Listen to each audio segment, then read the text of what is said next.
Shalom saudara-saudara yang dikasihi Tuhan, saya Juvaltin Ceriana Kalombanua, mahasiswa Universitas Mercu Buana Menteng Jakarta, untuk memenuhi tugas besar 2 saya dengan mata kuliah Pendidikan Agama Kristen. Saya akan membawakan khotbah dengan tema bekerja adalah ibadah.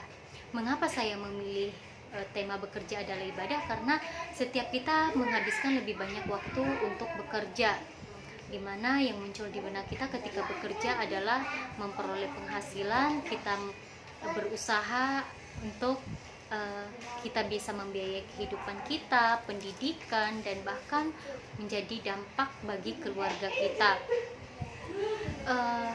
Lalu di sini bahwa bekerja itu adalah ibadah. Sekilas jika kita mendengar kata ibadah, maka yang terpikirkan di benak kita adalah ruang lingkup gereja, di mana di gereja kita bisa memuji Tuhan, berdoa, menyembah, mendengarkan firman Tuhan dari pendeta. Ya, memang dengan cara itu kita bisa membangun hubungan yang dekat dan intim dengan Tuhan. Namun kita perlu mengetahui bahwa ibadah merupakan perjumpaan Allah kepada manusia dengan sikap hormat, ketaatan kepada Tuhan sebagai Sang Pencipta. Namun perlu kita ketahui bahwa iman kita akan diuji lebih banyak, ditantang ketika kita berada di luar dari gereja. Mengapa demikian? Karena kita lebih banyak menghabiskan waktu, salah satunya di dunia pekerjaan. Karena dari Senin sampai hari Sabtu kita menghabiskan waktu dalam bekerja. Berbagai permasalahan yang kita hadapi ketika bekerja, yaitu mulai dari salary yang kita dapat atau gaji yang tidak sesuai mungkin, kemudian pekerjaan yang terlalu banyak sehingga kita kesel atau kecewa, penat, dan sebagainya. Juga belum lagi dengan sikap atasan atau bos kita yang mungkin suka marah-marah, atau teman-teman kita yang iri dengan kita. Itu merupakan masalah-masalah yang kita hadapi sehari-harinya. Ayat firman Tuhan yang saya ambil yaitu terdapat dari kitab Kolose pasal 3 ayat 22 sampai 23 mengatakan demikian: Hai hamba-hamba, taatilah Tuanmu yang ada di dunia ini dalam segala hal.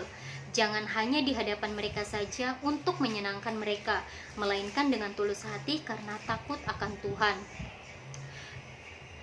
Ayat 23, apapun yang kamu perbuat, perbuatlah dengan segenap hatimu seperti untuk Tuhan dan bukan untuk manusia. Saudara-saudara, di sini kita diingatkan bahwa apapun pekerjaan kita, apapun posisi kita saat ini, mungkin ada yang bekerja sebagai karyawan swasta seperti saya, atau mungkin di antara teman-teman ada yang bekerja seperti guru, dokter, atau guru, asisten, pekerja sosial, dan sebagainya. Ingat bahwa pekerjaan itu adalah anugerah daripada Tuhan, dan kita harus menjaga amanat tersebut. Karena apabila kita memandang bahwa pekerjaan kita itu adalah sebagai bentuk pelayanan kita kepada Tuhan, maka kita tidak akan kecewa. Karena di dunia pekerjaan kita seringkali diperhadapkan dengan berbagai masalah yang bahkan membuat kita kecewa dan menyerah mungkin. Tapi ingatlah, seberat apapun pekerjaan atau permasalahan yang sedang kita hadapi saat ini di pekerjaan kita, Tuhan tidak akan pernah lepas kendali di dalam kehidupan kita. Di bos kita di dunia ini atau Tuhan kita di dunia ini, yaitu di dunia pekerjaan, yaitu atasan atau bos. Lalu di sini dikatakan bahwa taatilah Tuanmu atau atasan di dalam dunia pekerjaan. Itu artinya bahwa kita harus memiliki sikap yang takut akan Tuhan, yaitu dengan cara jujur dalam bekerja, bertanggung jawab, tidak semena-mena dalam hal bekerja. Atau mungkin saat ini di tengah kondisi COVID kayak gini, seperti ini, perusahaan banyak yang merumahkan karyawan, bahkan ada yang hanya mendapatkan setengah gaji atau tidak mendapatkan tunjangan hari raya, sehingga membuat kita bermalas-malasan dalam hal bekerja. Ya, pastinya membuat kita sedikit kecewa ya dengan kebijakan tersebut. Namun kita perlu perhatikan di lain sisi bahwa setiap keputusan yang diberikan oleh perusahaan bagi kita sebagai karyawan, percayalah bahwa semuanya itu untuk agar perusahaan tidak bangkrut dan kita akan tetap bekerja, sehingga banyak kebijakan-kebijakan yang mungkin merugikan kita. Oleh sebab itu kita tidak perlu melihat manusia dalam hal bekerja, karena manusia bisa saja mengecewakan kita. Namun apabila kita melakukan pekerjaan itu dengan tulus hati seperti kita melayani Tuhan, maka sukacita akan senantiasa menyertai kita. Kolose 23 mengatakan tadi, apapun yang kamu perbuat, perbuatlah dengan segenap hatimu. Itu artinya bahwa ketika kita berada dalam situasi apapun, kondisi gaji yang hanya setengah atau misalnya penghasilan yang sangat sedikit, kita tidak perlu berkecil hati, namun kita harus tetap sukacita dan melakukan pekerjaan kita dengan sungguh-sungguh.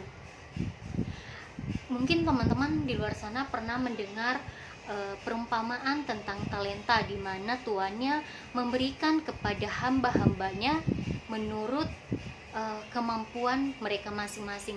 Ada yang mendapat lebih banyak berkat atau talenta, yaitu ada yang mendapat 5, 4, 3, dan juga ada yang mendapatkan 1 talenta.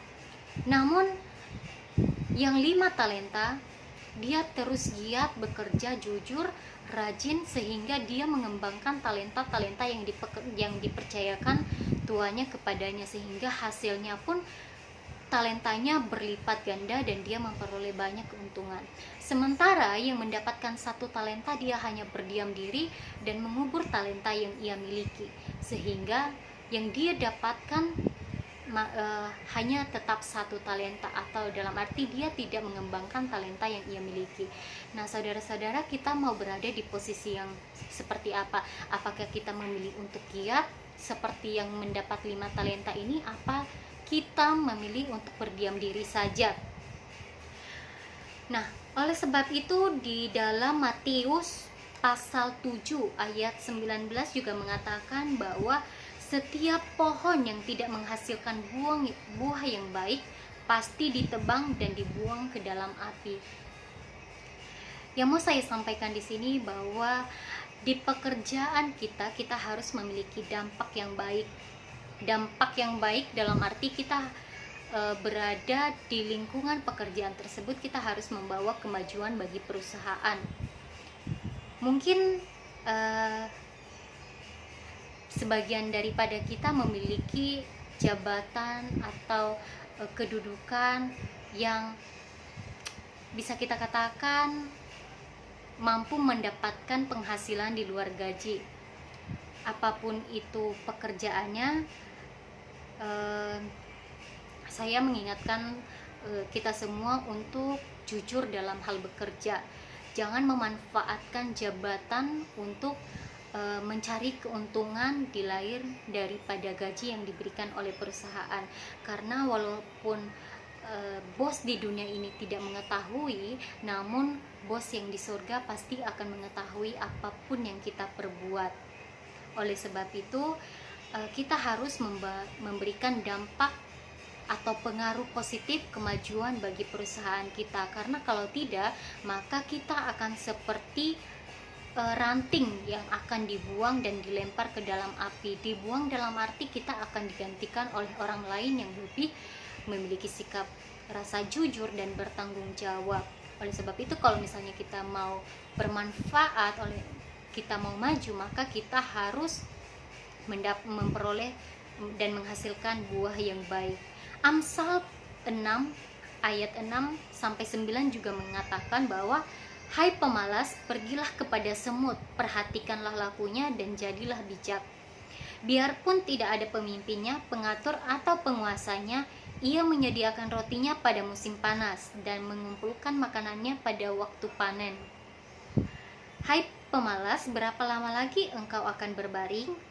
Bilakah engkau akan bangun dari tidurmu? Saudara-saudara yang saya kasihi, kita tahu bahwa kondisi saat ini membuat kita lebih banyak waktu berdiam diri di rumah dan banyak pergumulan lah hidup kita. Oleh sebab itu, seperti apapun kondisi saudara-saudara, kita harus belajar seperti hewan kecil, seperti semut, di mana tidak ada pemimpinnya namun dia memiliki inisiatif yang tinggi. Begitupun kita sebagai manusia, kita harus memiliki sifat inisiatif dan bertanggung jawab pada apapun yang dipercayakan kepada kita. Tidak boleh bermalas-malasan, karena hidup kita akan sikap kita akan menentukan hidup kita. Agar pekerjaan kita menjadi ibadah, maka yang perlu kita lakukan yaitu satu, selalu mensyukuri apapun pekerjaan yang sedang kita jalani saat ini. Kita tidak perlu berkecil hati dengan orang lain yang mungkin memiliki pekerjaan yang lebih baik dibanding dengan kita, atau memiliki penghasilan yang lebih tinggi dari kita. Namun yang kita lakukan adalah tetap bersyukur, karena dengan bersyukur kita akan menjalani pekerjaan kita dengan penuh sukacita tanpa menjadi beban. Yang kedua yaitu jauhi diri dari persungutan. Persungutan akan menghambat berkat daripada Tuhan. Oleh sebab itu, kita harus bekerja dengan jujur, giat, dan bersemangat, karena dengan semangat kita akan mendapatkan dan merasakan bahwa kebaikan Tuhan akan terus mengalir di dalam kehidupan kita. Yang ketiga yaitu berdampak pada lingkungan, seperti yang dikatakan oleh Matius 7 ayat 19 tadi, bahwasanya kita harus memberikan kemajuan di mana kita berada, baik di lingkungan perusahaan. Kita harus menjadi contoh dan teladan yang baik. Kemudian memiliki inisiatif dalam bekerja, seperti tadi contoh dari dalam Alkitab yaitu semut. Walaupun dia kecil namun dia memberikan pengaruh yang besar. Dia memberikan keteladanan yaitu kerajinan, inisiatif. Oleh sebab itu, sebagai generasi muda, kita harus memiliki jiwa yang tetap setia dan memiliki ketaatan seturut dengan iman kita kepada Tuhan Yesus, agar pekerjaan yang kita jalani itu menjadi ibadah yang berkenan kepadanya. Demikian khotbah saya, semoga saudara-saudari diberkati. Tuhan Yesus memberkati.